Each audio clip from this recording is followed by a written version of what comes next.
ہماری زندگی خلفشار اور محرکات سے بھری پڑی ہے، لیکن غور کریں کہ اگر اس کی رفتار کو تھوڑا کم کرنے کا کوئی طریقہ ہو تو کیسا رہے گا، تاکہ دماغ پرسکون ہو اور جسمانی تناؤ دور ہو۔ آخری بار کب تھا جب آپ رکے تھے، جب آپ پرسکون تھے، جب آپ نے اپنا فون نیچے رکھا تھا، جب آپ کو اپنے ارد گرد کے تمام خلفشار سے نجات ملی تھی؟ آخری بار کب ایسا ہوا کہ آپ نے کچھ نہیں کیا؟ اور کچھ نہیں سے میرا مطلب ہے کچھ بھی نہیں۔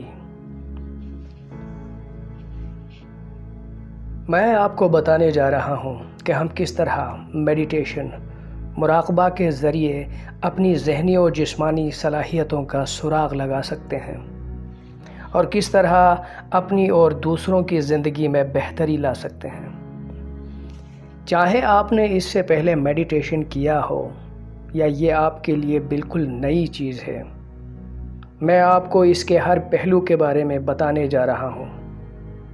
میں آپ کو مختلف تکنیکوں سے متعارف کراؤں گا اور بتاؤں گا کہ ہر ایک کو ہماری زندگی کے مخصوص حالات کے لیے کس طرح استعمال کیا جا سکتا ہے۔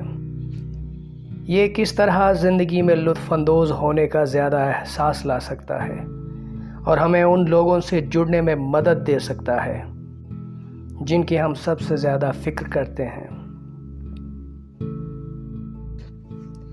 آپ پوچھ رہے ہوں گے، میڈیٹیشن، مراقبہ کیا ہے؟ یہ اصل میں ایک بہت سیدھی سادی چیز ہے۔ میڈیٹیشن بنیادی طور پر ایک ہنر ہے، ہمارے دماغ کی تربیت کا ایک طریقہ ہے، تاکہ ہم اپنے جسم اور اپنی زندگی میں ایک پرسکون، صاف ذہن اور آسانی کا زیادہ احساس حاصل کر سکیں۔ آپ اکیلے میڈیٹیٹ کر سکتے ہیں یا آپ دوسروں کے ساتھ میڈیٹیٹ کر سکتے ہیں۔ تو بنیادی طور پر ہم صرف چند منٹوں کے لیے رک کر دھیان بھٹکانے والی چیزوں سے دماغ کو ہٹا کر یکسوئی کی طرف راغب کر رہے ہوتے ہیں، اور اس طرح مستقل بنیادوں پر ہم دماغ کو زیادہ حاضر، کم مشغول ہونے کے لیے روک کر تربیت دے رہے ہوتے ہیں۔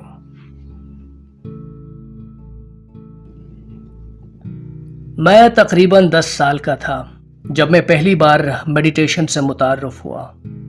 میری نوعمری کے آخری دور تک مجھے اس کے اثرات کا زیادہ اندازہ نہیں تھا۔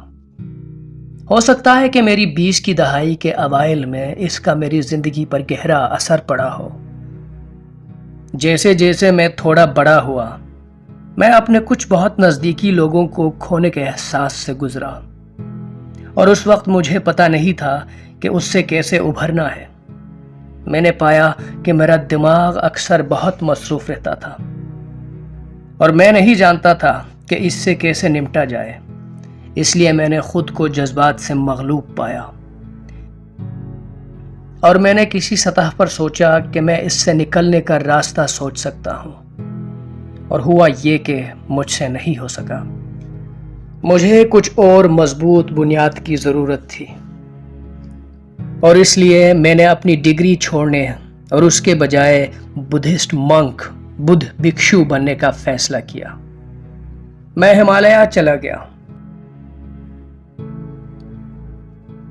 اور میں نے کئی سالوں تک ایک سفر شروع کیا جہاں میں مختلف ممالک میں متعدد مختلف خانقاہوں میں رہا، اور اس دوران مجھے بہت سی مختلف روایات میں کچھ عظیم ترین استادوں سے سیکھنے کا موقع ملا، اور میری امید ہے کہ میں آپ کے ساتھ ان کی حکمت اور ان کی بصیرت بانٹ سکوں، تاکہ آپ کو ہمالیہ پر جانے کی ضرورت نہ پڑے، آپ کو راہب یا راہبہ بننے کی ضرورت نہ پڑے، اور آپ کو وہ تمام غلطیاں کرنے کی ضرورت نہ پڑے جو میں نے اپنے سفر میں کی ہیں۔ جب میں نے مانسٹری، خانقاہ میں مشق شروع کیا تو مجھے لگتا تھا کہ میڈیٹیشن صرف دماغ کو قابو میں کرنے، اسے بدلنے اور اپنی سوچ اور بھٹکانے والی چیزوں سے ابھرنے کا طریقہ ہے، اور اس کا مطلب ذہن کو کنٹرول کرنا، ذہن کو بدلنا، خیالات اور خلفشار سے نجات دلانا ہے۔ لیکن میرے استاد نے اس کی وضاحت مختلف انداز میں کی۔ انہوں نے کہا کہ مان لو کہ آپ سڑک کے کنارے بیٹھے ہو، آپ کو بس وہاں بیٹھ کر گاڑیوں پر نظر رکھنی ہے۔ گاڑیاں آپ کی سوچ کی طرح ہے۔ یہ بہت آسان لگتا ہے نا، لیکن جو عام طور پر ہوتا ہے وہ یہ ہے کہ ہم ٹریفک کی نقل و حرکت سے خود کو تھوڑا سا بے چین محسوس کرتے ہیں، لہٰذا ہم سڑک پر بھاگتے ہیں اور ہم گاڑیوں کو روکنے یا پھر کچھ کا پیچھا کرنے کی کوشش کرتے ہیں۔ ہم بھول جاتے ہیں کہ ہمیں بس بیٹھے رہنا تھا۔ اب ظاہر ہے کہ یہ سب ادھر ادھر بھاگنا ہمارے ذہن میں بے چینی کے احساس کو بڑھاتا ہے، لہٰذا دماغ کی تربیت ان گزرتے ہوئے خیالات اور احساسات کے ساتھ اپنے تعلقات کو تبدیل کرنے کے بارے میں ہے۔ یہ سیکھنا کہ انہیں کس نقطۂ نظر سے دیکھنا ہے، اور جب ہم ایسا کرتے ہیں تو ہمیں اپنے آپ میں قدرتی طور پر سکون کی جگہ مل جاتی ہے۔ کیا اس ذہنی مشق کے دوران کبھی کبھی ہمارا خیال ہٹ بھی سکتا ہے؟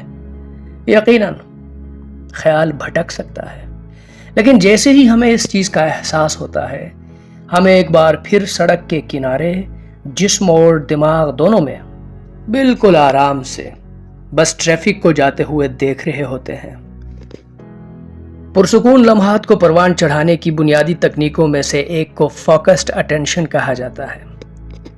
جب ہم دماغ کی تربیت کر رہے ہوتے ہیں تو اپنی توجہ مرکوز کرنے کے لیے کسی چیز کا ہونا واقعی اہم ہوتا ہے۔ یہ ایک تصور، ایک سوال، ایک لفظ، ایک جملہ یا شاید کوئی بیرونی چیز بھی ہو سکتی ہے۔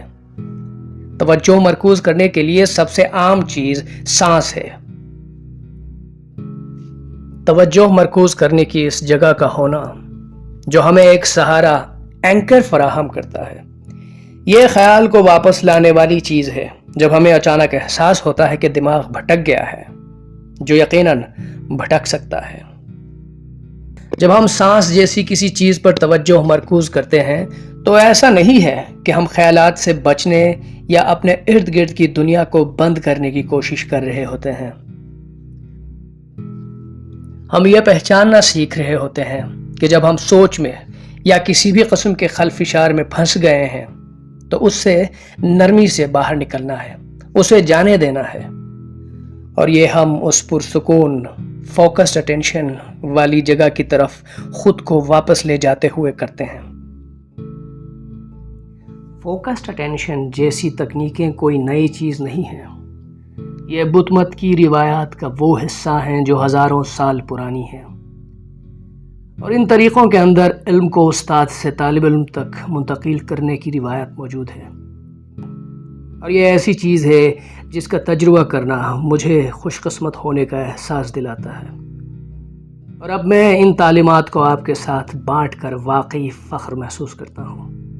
تو میری امید ہے کہ جب آپ میڈیٹیشن کرتے ہیں تو آپ اعتماد کے ساتھ غور کرتے ہیں کہ یہ وہ چیز ہے جو بنیادی طور پر ہزاروں سالوں سے چلی آ رہی ہے۔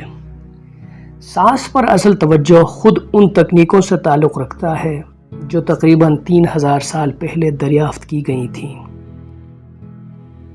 اب یقیناً جن لوگوں نے برسوں سے مشق کی ہے انہوں نے فوائد کو محسوس کیا ہے، لیکن ضروری نہیں کہ یہ وضاحت کر سکیں کہ جسمانی طور پر کیا ہو رہا ہے۔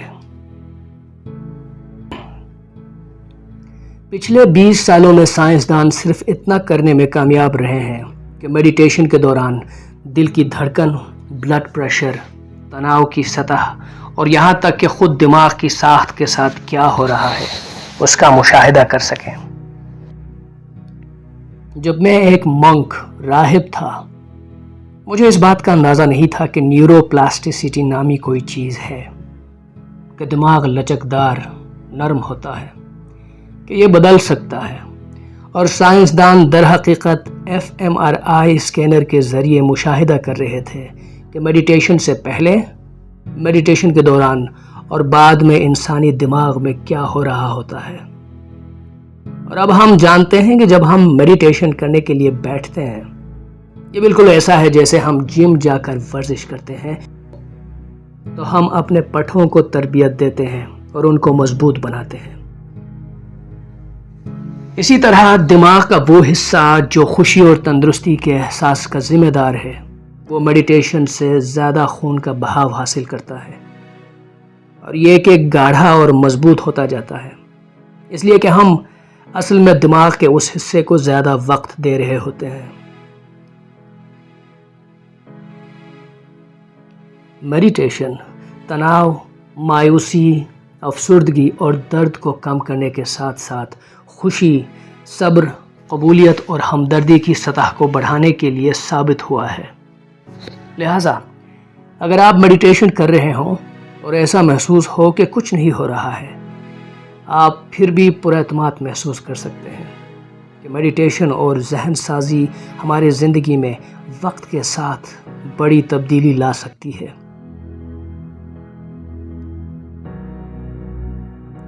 اگر آپ میڈیٹیشن کے بارے میں مزید جاننا چاہتے ہیں، اگر آپ سمجھتے ہیں کہ اس کے ذریعے ہماری سوچ، ہماری ذہنی اور جسمانی صحت میں بہتری آ سکتی ہے، اگر آپ میڈیٹیشن کے مختلف طریقوں کے بارے میں جان کر ان کی پریکٹس کرنا چاہتے ہیں، تو کامنٹ سیکشن میں لکھیے تاکہ ہم متعلقہ ویڈیوز لے کر آپ کی خدمت میں حاضر ہوں۔